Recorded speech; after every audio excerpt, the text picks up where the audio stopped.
Shalom Adonai. Quem fala com vocês é o pastor Fábio, pastor da igreja evangélica Chamas Vivas sobre o Altar. E hoje eu passei, neste momento de sabedoria, para explicar um pouco, falar sobre o significado da palavra Torá. Muitas pessoas se vê falar em Torá, mas não sabem o que significa. Qual é o significado da Torá? Meus amados e queridos ouvintes, a Torá em hebraico, ela significa ensinamento. Ela também se refere, basicamente, ao Pentateuco, ou seja, aos 5 livros da Bíblia. O nome Torá, meus irmãos, deriva da palavra hebraica Yará. Ou seja, quais são os 5 livros da Bíblia? Gênesis, Êxodo, Levítico e Deuteronômio. Então, a Torá faz parte de 5 livros da Bíblia. Esta palavra Yará tem um significado ensinar, instruir, apontar para o alvo, estabelecer uma fundação. Meus irmãos, na tradição judaica existe 2 Torá, que é a Torá escrita e a Torá oral. A autoria da Torá é atribuída ao próprio Deus de Israel. Foi revelado a Moisés e transmitido ao povo hebreu durante a peregrinação, né? Shavuot, Pentecoste. O Shavuot corresponde às 7 semanas depois da Páscoa. Durante este período, o povo estava aos pés do monte junto com Moisés ao Monte Sinai.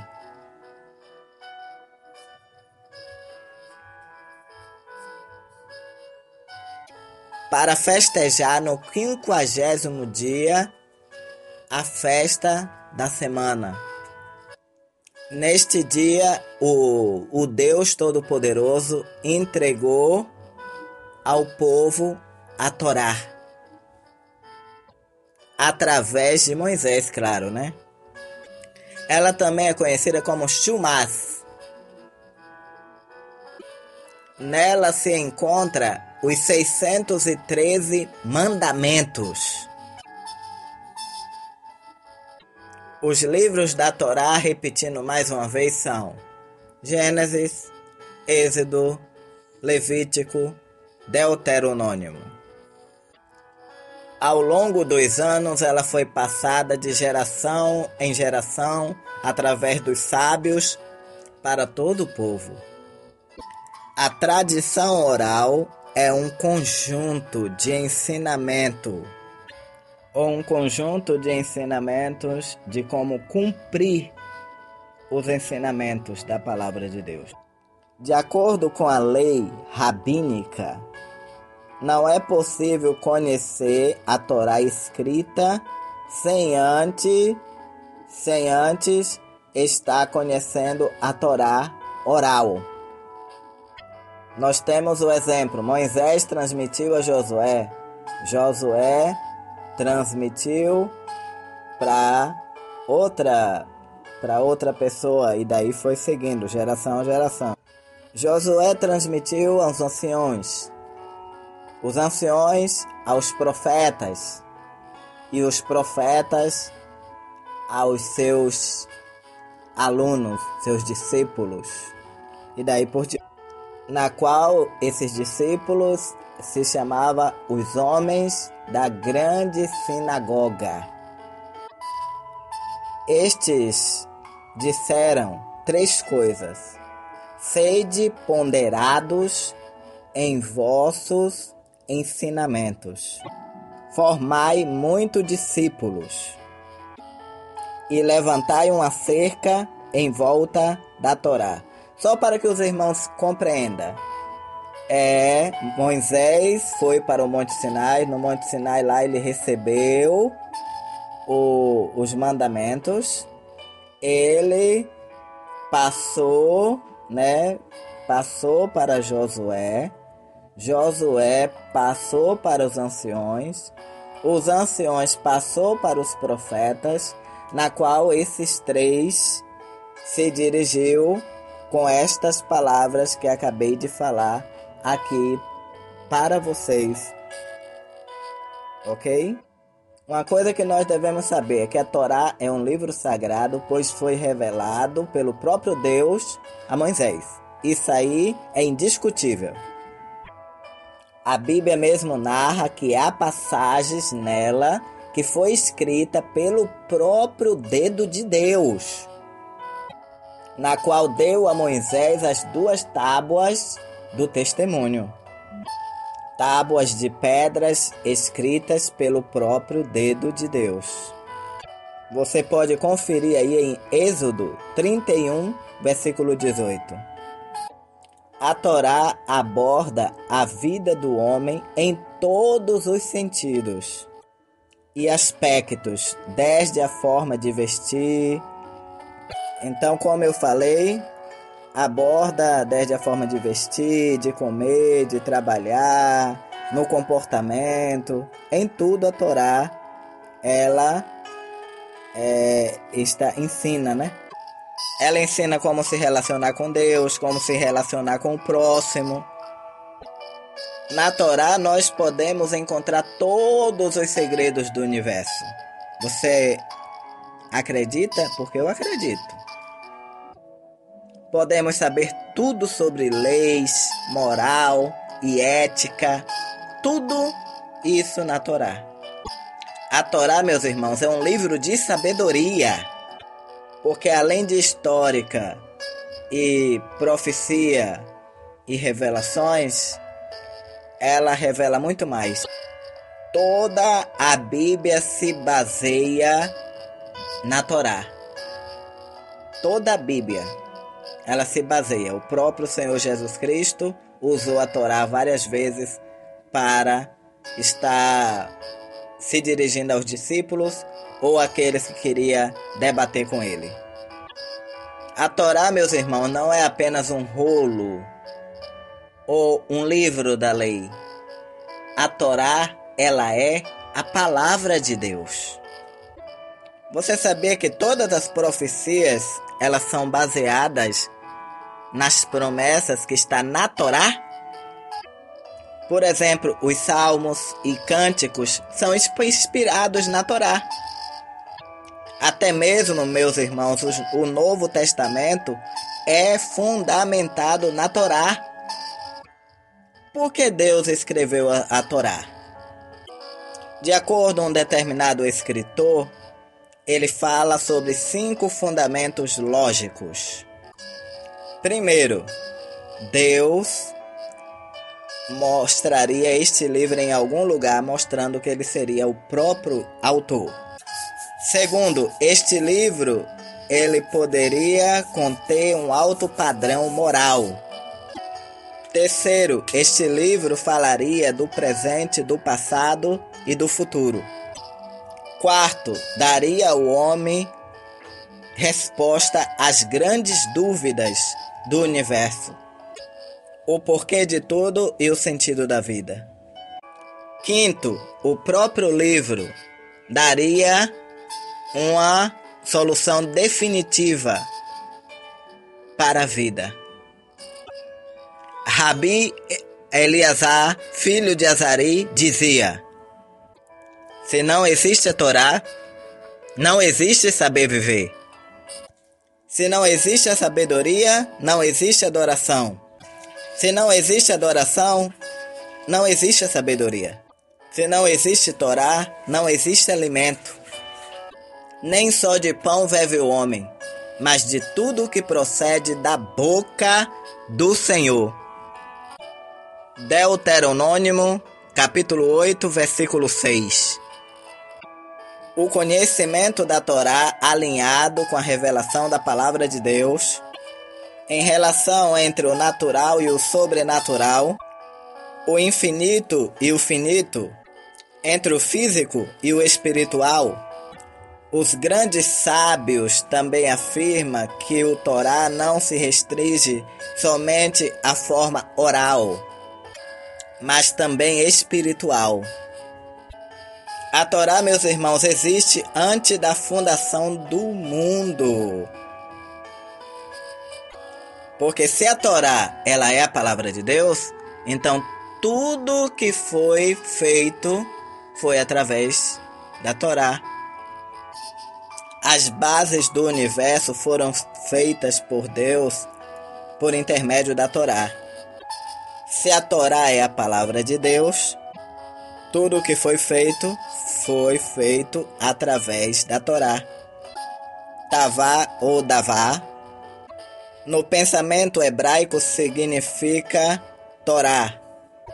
No grego, a correspondência seria Logos. Sabemos que todo o universo foi restituído através da Torá, através da palavra de Deus. Temos o exemplo quando Deus disse: haja luz e houve luz. Olha aí a palavra. Haja estrelas e as estrelas passaram a existir. E o principal, nunca mais deixou de existir estrelas no universo. Quando uma estrela morre ou cai no buraco negro, outras se embelezam e ficam belas, lindas, sempre vão se multiplicando as estrelas. Quero chamar a sua atenção de que antes que a Torá fosse revelado a Moisés no Monte Sinai, homens já conhecia e obedecia a Torá. Noé é um exemplo de homem que, mesmo estando no mundo, no meio pecaminoso, ele já conhecia a Torá, ele já ouvia a voz de Deus e ele obedecia. Enoque, de forma semelhante, andava de acordo com as leis de Deus e, devido a isso, ele foi elevado para junto de Deus e não passou pela morte. Abraão também é um exemplo de obediência da Torá, porque ele ouviu a voz de Deus e ele obedeceu. É conhecido como pai da fé. Deus diz assim, portanto Abraão obedeceu a minha voz e guardou os meus mandamentos, meus preceitos, meus estatutos e as minhas leis. Gênesis 26, versículo 5. Meu amigo e minha amiga, a Torá estava no coração de Abraão, um homem justo, reto, temente a Deus. Enquanto o pessoal do seu tempo se afundava na idolatria, no paganismo, ele se mantinha firme e fiel a Deus. Abraão estava disposto a servir a um único Deus. Abraão era monoteísta, na qual o nosso Deus, Criador dos céus e da terra, firma um pacto com Abraão, que através dele toda a nação iria conhecer a Torá e ter conhecimento da palavra de Deus e ter a chance de ser fiel a Deus em espírito e em verdade. E Deus promete tudo isso através da descendência de Abraão, viu? Através da descendência de Abraão. Só que para essa descendência vir, Abraão teve que ser provado, e ele foi provado e aprovado, porque ele era um homem justo, íntegro, reto e temente a Deus, que se desviava do mal. Era um homem semelhante a Jó. É isso aí, meus irmãos. Eu fiz questão de falar um pouco sobre a Torá, para que você tenha uma base do que é uma Torá, do quanto a Torá ela também é importante. Os judeus eles seguem a íntegra a Torá, E nós, né, nos baseamos também. Nós temos o Novo Testamento, nós temos, pregamos Jesus Cristo, mas sempre nós também nos baseamos na Torá, nesses Pentateucos, né, que é conhecido também como Pentateuco, que é Gênesis, Êxodo, Levítico, Número e Deuteronômio. São os 5 livros principais que é conhecido como a Torá. Então, você já fica sabendo aí. E eu faço uma pergunta para Fernanda. Quais são os 5 livros da Torá dos israelitas, né, do povo de Israel, na qual eles seguem? Eles seguem a Torá. E depois eu vou falar sobre outro assunto em uma próxima aula. Vamos orar? Deus Pai Todo-Poderoso, diante da Tua presença, aqui está a Tua poderosíssima palavra, a Torá, na qual eu dei uma breve explicação. Não sei se muitos compreenderão, mas eu espero que o Senhor abra a mente e o coração deste povo para que eles possam compreender e guardar o que está escrito na Tua palavra, porque a Tua palavra é fiel e verdadeira. Eu abençoo este povo, em nome do Pai, do Filho e do Espírito Santo. Se você gostou, você compartilha pelo WhatsApp. Você também pode me seguir pelo YouTube. Meu YouTube, para você achar, você tem que colocar lá o nome da igreja. Igreja Evangélica Chamas Vivas sobre o Altar. Inscreve no canal, dá um like, clica no sininho para poder receber os próximos vídeo áudio, né, que eu mando tanto para o YouTube como para o WhatsApp, Facebook, em várias áreas onde muitas pessoas possam ser alcançadas. Eu quero falar que nós continuamos no propósito de construir a Casa de Deus lá em Itapevi e estamos precisando de colaboradores. Se Deus tocou em teu coração para você colaborar com esta obra, você entra na descrição do vídeo no YouTube, tem lá o PayPal, tem o link, clica no link e vai direto para doação. Você doa com cartão de crédito. Ou você pode pedir o número da conta no comentário. Pastor, coloque o número da conta e eu passarei para vocês, tá bom? Que Deus abençoe a todos e dê muita paz e muita luz no caminho de vocês. Tchau.